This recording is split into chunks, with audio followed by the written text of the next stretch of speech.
All right, we're at the midway point of summer access. What have you seen from this group that you like so far?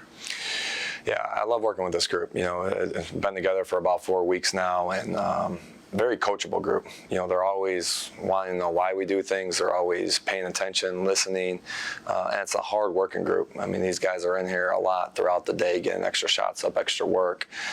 So I think it's an extremely motivated group. I think everyone kind of has a chip on their shoulder, and there's a lot of teaching going on, and we're going to have to continue that. But I'm really looking forward to the next 4 or 5 months before we tip off.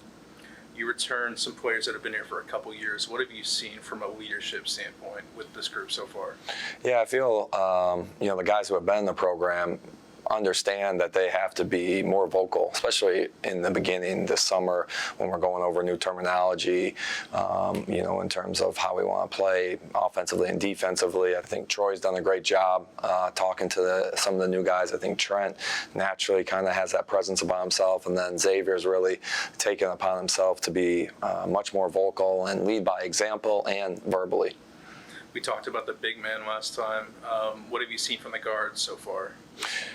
Yeah, I mean, I think we got a lot of different pieces. I love the versatility of this group. I mean, adding Trey, who, can do a lot of different things on the offensive side, and then defensively, he can guard multiple positions. He's a strong guard, and he can really get under you. And you look at Jovan, who can, really shoot the ball, has a great feel for the game, doesn't ever get really sped up or out of control. Jarrett's been, just a versatile guy. You can kind of put him all over the court, and he seems like he can fit in. Sheridan brings great energy. Kennard Davis has done a great job just playing hard, multiple efforts. So I think a lot of those new guys have brought different things to us. From a scheduling standpoint, the Cancun Challenge was announced today. What does playing in a tournament like that do for your program? Yeah, it's awesome. I mean, it's a national televised tournament. We'll be on CBS Sports in prime time.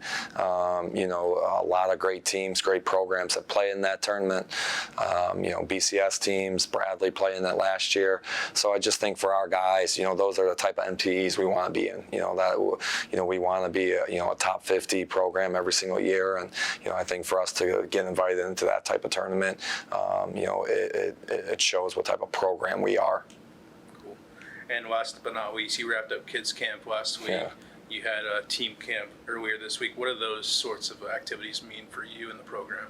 Yeah, well, it's great for the community. I love Southern Illinois, and to be able to have 140, 150 kids in here learning basketball from our players, be able to spend a week with them, it's awesome. It's awesome for me. It's awesome for our guys. It's one of my favorite weeks of the year. And then to have all the local high schools come in here, play on the arena floor, I think the high school coaches really enjoy it. I think the teams really enjoy it, and it's great to have people on campus and have the community involved inside this arena. Awesome. Thanks, Coach.